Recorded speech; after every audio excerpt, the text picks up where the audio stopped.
आज हम चतुर्था पाठ कल्पतरु के अभ्यास कार्य करेंगे। तो इसमें हमारा सबसे पहला जो प्रश्न है, एक पदेन उत्तरत लिखत। इसमें है जीमूत वाहन कस्य पुत्र अस्ति। जीमूत वाहन जो है वह किसका पुत्र है। तो इसका आंसर जो आएगा वह आएगा जीमूत केतुः। इसका दूसरा प्रश्न है संसारे अस्मिन् कः अनश्वरः भवति।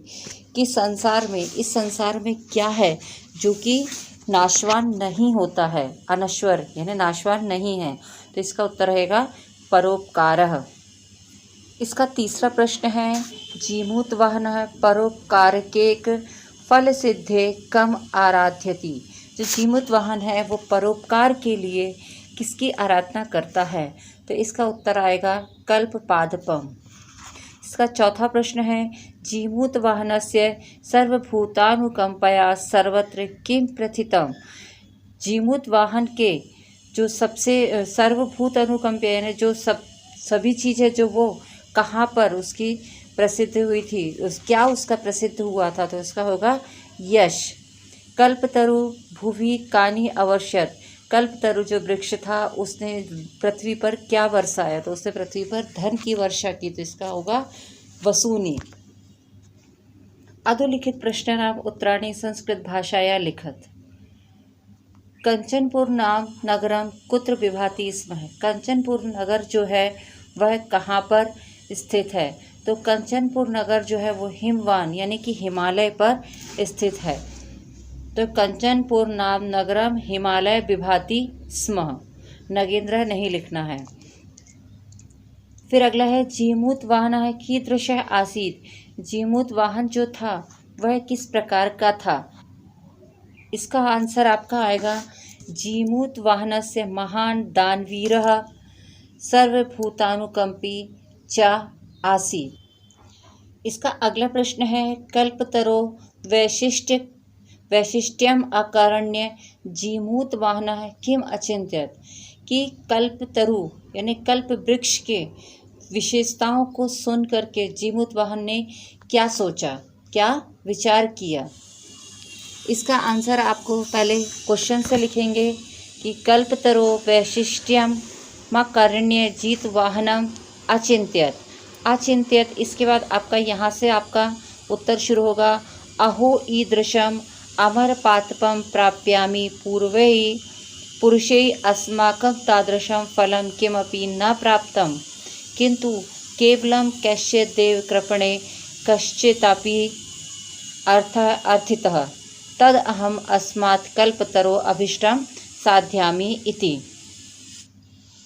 अगला प्रश्न है हितैषिणः मंत्रिणः जीमूत वाहनं किम उक्तवान्। जो हितैषी मंत्रीगण थे उन्होंने जीमूत वाहन से क्या कहा।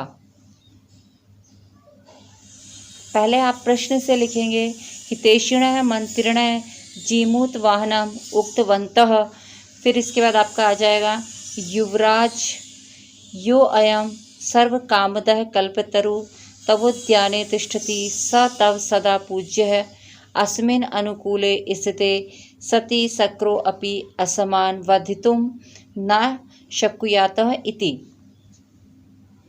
इसका लास्ट अगला जो क्वेश्चन है जीमूत वाहनः कल्पतरुम उपगम्य किम उवाच। जीमूत वाहन ने कल्पतरु से के पास जाकर के उससे क्या कहा। इस प्रश्न का उत्तर आपका है जीमूत वाहनः कल्पतरुम उपगम्य उवाच देव त्वया अस्मत्पूर्वशाम् अभीष्टाः कामाः पूरिता तन्मेकं काम पूरद यथा पृथ्वीम् अदरिद्रां पश्यामि तथा करोतु देवः इति। अगला जो अभ्यास कार्य है आपका अधोलिखित वाक्येषु स्थूल पदानि कस्मै प्रयुक्तानि। कि यहाँ पर जो आपका सर्वनाम शब्द जो दिए हुए हैं वह किसके लिए प्रयुक्त किए गए हैं ये बताना है। तस्य सानोरूपरि विभाति कंचनपुरम नाम नगरम। तो यहाँ पे तस्य जो है वह किसके लिए प्रयोग किया गया है, हिमालय पर्वत के लिए। तो इसकी जगह पे आपका जाएगा हिमवान। राजा संप्राप्त यौवनम तम युवराज्य अभिभाषित पान।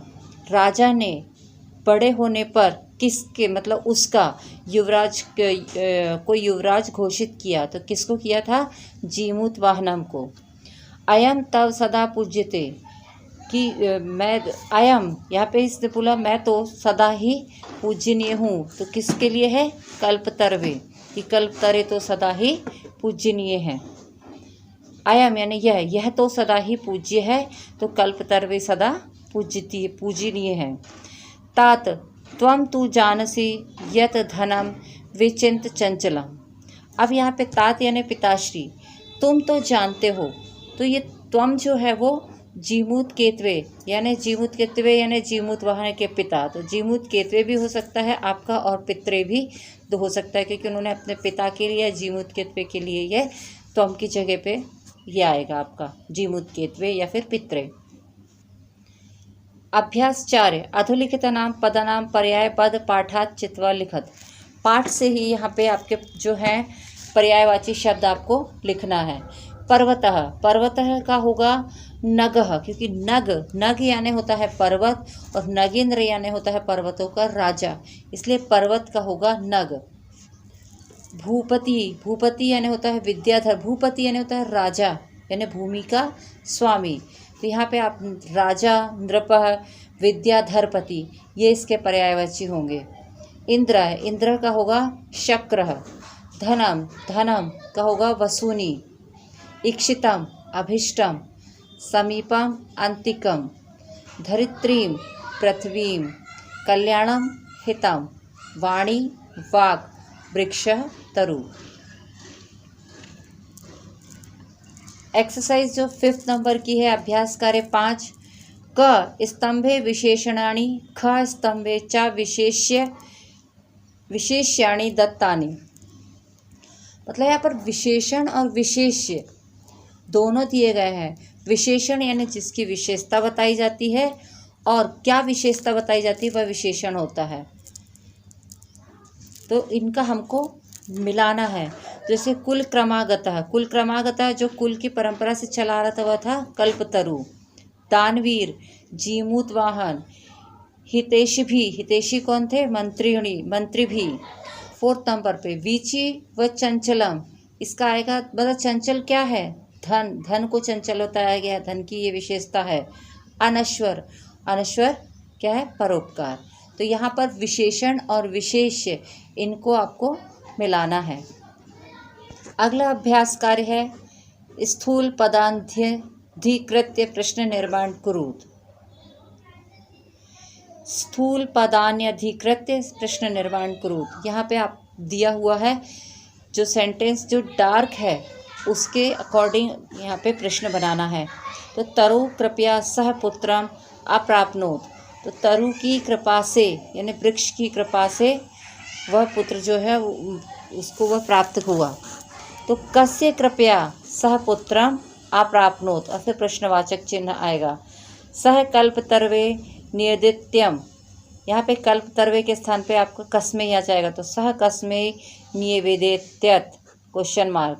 धन वृष्टया को अपि दरिद्र नातिष्ठत, तो यहाँ पे धन वृष्टया इसकी जगह पे आपका जाएगा कया, कया को अपि दरिद्र नातिष्ठत।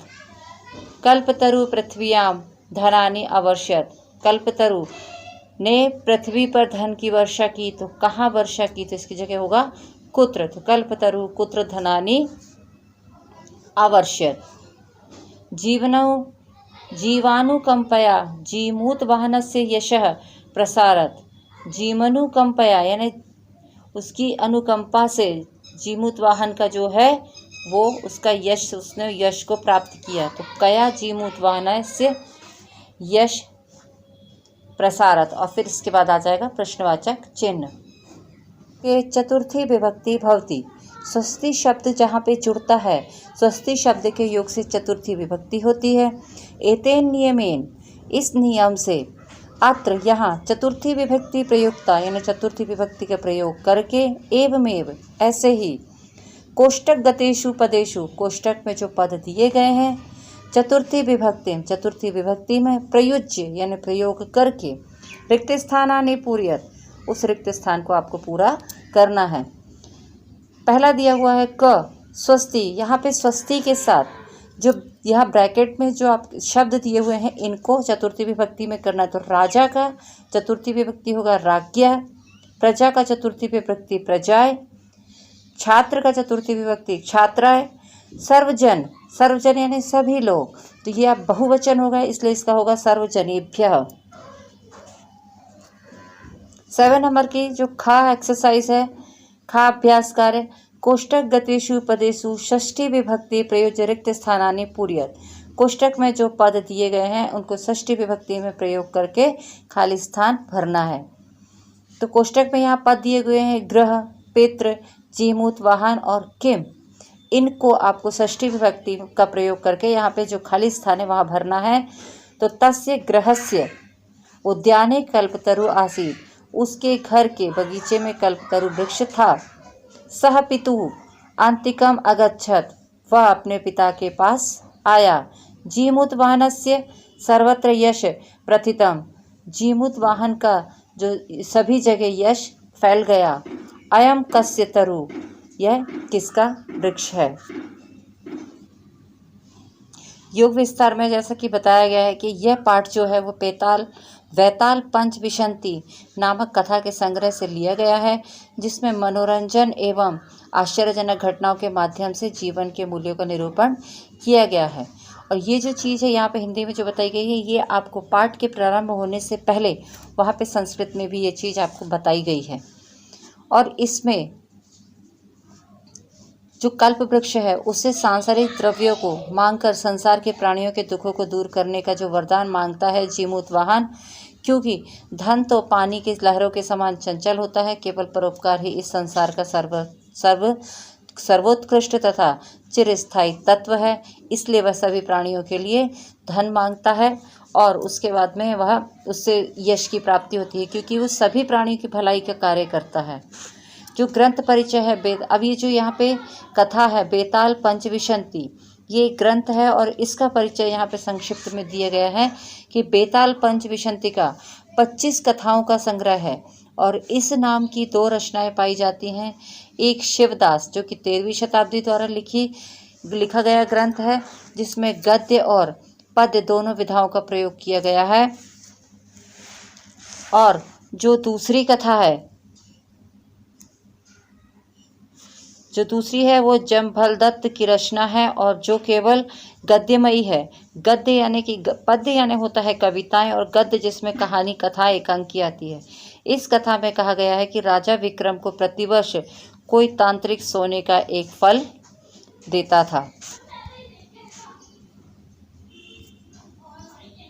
और उसी तांत्रिक के कहने पर राजा विक्रम शमशान में से शव लाता है और जिस पर सवार होकर एक वेताल मार्ग में राजा के मनोरंजन के लिए कथा सुनाता है। विक्रम वेताल की कहानियां तो आप लोगों ने सुनी होंगी।